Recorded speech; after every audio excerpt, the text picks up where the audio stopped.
인류의 생활을 완전히 바꿔놓은 불. 불을 자유자재로 잘 다루게 됨으로써 도구를 만들어 땅을 경작하고 스스로 풍족하게 만들며 인류의 무한한 희망과 발전을 가져다 주었는데요.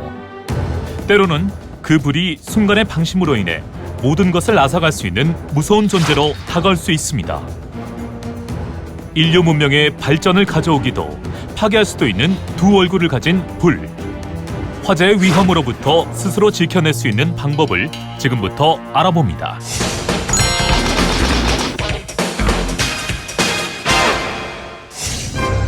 가정에서의 화재는 주로 어떤 이유로 발생할까요? 가정에서 음식을 조리하기 위해서 가스레인지를 사용하다 끄지 않고 외출하거나 깜빡 잠이 든 사이에 발생하는 경우, 불씨가 남아있는 담배꽁초를 무심코 버렸다가 발생하는 경우, 불장난에 의한 화재 등이 있는데요. 이렇듯 화재 발생의 원인은 주로 부주의로 인한 경우가 대부분입니다. 전기로 인해 발생하는 경우는 가정에서 흔히 사용하는 멀티탭에 문어발식으로 코드를 꽂아서 콘센트의 허용 용량을 초과하여 사용할 때와 노후화된 전자제품 자체에서 발생하는 경우 등이 있습니다. 우리나라의 경우 거주 형태가 아파트와 같은 공동주택이 많이 늘었는데요. 자칫하면 대형 참사로 이어질 수 있는 공동주택 화재. 최근 행정안전부에서 조사한 공동주택 화재 사고 원인에 따르면 화재 원인 중 첫 번째를 차지하는 것은 역시 부주의였습니다. 화재 사고로 인해 사망한 피해자들의 유형을 분석한 내용을 보면 화재 상황을 제때 인지하지 못하고 피난시설에 대해 잘 알지 못하거나 평상시와 다른 피난 경로를 확보하지 못해서 피해를 당하는 경우가 대다수였습니다. 무엇보다 예방이 중요한 화재. 화재를 예방할 방법에는 어떤 것들이 있을까요?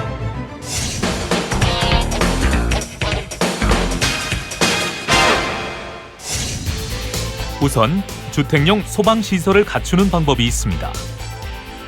주택용 소방시설에는 화재를 초기에 진압할 수 있는 소화기와 경보를 울려 대피를 할 수 있는 단독 경보용 감지기가 있습니다.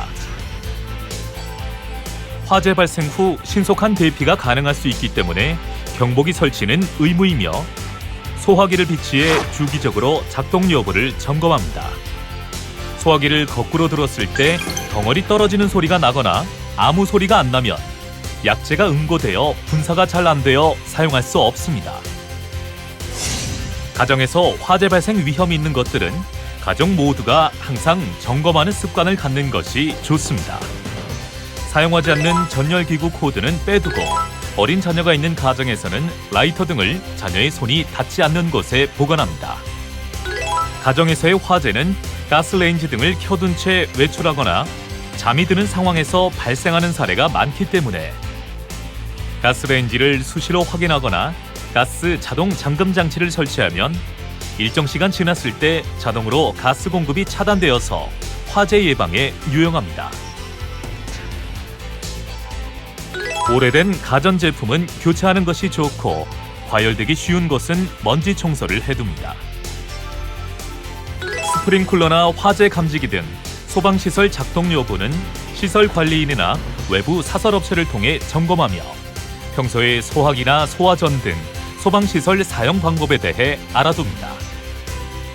또한 만약의 상황에 대비해서 가족과 함께 탈출 계획을 세워두는 것이 좋은데요. 현재 거주하는 곳에서 2개 이상의 비상 탈출구를 미리 알아두고 현관이나 출입구 쪽에는 불에 탈 만한 물건들을 놓지 않습니다.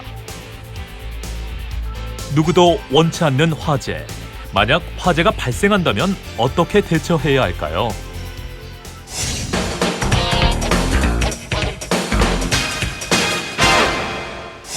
화재가 발생하면 재빨리 화재를 감지하는 것이 가장 중요합니다. 연기나 냄새, 열기, 사람들의 아우성 등을 통해 화재를 감지하게 되면 신속하게 대피 방법을 결정합니다. 연기가 들어오는 방향과 출입문 손잡이를 만져봐서 계단으로 나갈지 대피 공간으로 갈지 정해야 합니다. 불을 먼저 발견한 경우 불이야! 큰 소리로 외쳐서 다른 사람들에게 화재 발생 사실을 알리고 화재 경보 벨을 누릅니다. 불이 나면 119에 신고를 해야 하는데요. 여기서 중요한 것은 신고보다 대피가 우선시되어야 합니다. 신고하느라 대피 시간을 놓치지 않도록 하는 것입니다.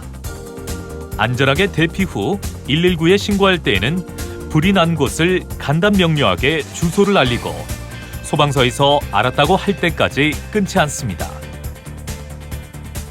아파트에서는 화재가 발생했을 시 연기가 번지는 것을 차단할 수 있도록 창문과 방화문을 닫고 대피할 때에는 엘리베이터를 이용하지 않고 안전한 계단으로 대피하며 아래층으로 대피할 수 없는 경우에는 옥상으로 이동합니다. 연기에 질식할 가능성을 대비해 연기보다 낮은 자세로 이동하며 코와 입은 젖은 옷까지나 수건으로 막는 것이 좋습니다. 아파트 계단에 연기가 자욱하고 한쪽 발코니가 경량 칸막이로 되어 있을 때는 이를 부수고 이웃집으로 대피합니다. 비상 대피 공간이 있는 주택에서는 그곳에서 구조 요청 후 기다리거나 신속하게 완관기를 이용해 탈출합니다. 밖으로 나가서는 사전에 약속된 안전한 장소에 모여 있어야 합니다. 만약 아파트에서 다른 세대에서 불이 나고 우리 집에 연기와 열기가 없다면 함부로 출입문을 열었다가 복도 연기가 집 안으로 유입되어 연기를 마실 위험이 크기 때문에 모든 창문과 출입문을 닫고 소방관의 지시에 따라서 행동해야 합니다. 초기 소화가 가능한 작은 불이라면 소화기 등으로 신속하게 불을 끌 수 있습니다. 소화기 사용법을 미리 알아두어야 당황하지 않고 바로 사용할 수 있을 텐데요. 소화기 사용 방법은 손잡이를 잡은 상태에서 안전핀을 뽑으려고 하면 뽑히지 않기 때문에 소화기의 몸통을 잡고 안전핀을 뽑습니다. 다음에는 노즐을 잡은 뒤 불 쪽을 향하고 이때 손잡이를 움켜쥐어 분말을 골고루 쏘면 됩니다. 그런데 주방에서 사용하는 식용유 화재는 물이나 일반 소화기로는 불이 꺼지지 않고 더 거세질 수 있습니다. 그렇기 때문에 특히 음식점이나 호텔, 기숙사 등 다중이용 업소에서는 반드시 일반 소화기가 아닌 K급 주방용 소화기를 사용해야 합니다. 우리 주변에 적지 않게 발생하는 화재. 한 번 발생한 화재로 인해 소중한 생명과 우리가 가진 모든 것을 순식간에 잃어버릴 수 있습니다. 때문에 늘 주변을 살펴 화재에 대한 위험을 대비하고 예방에 힘쓰는 것이 나와 가족, 이웃의 안전을 지켜내는 길입니다.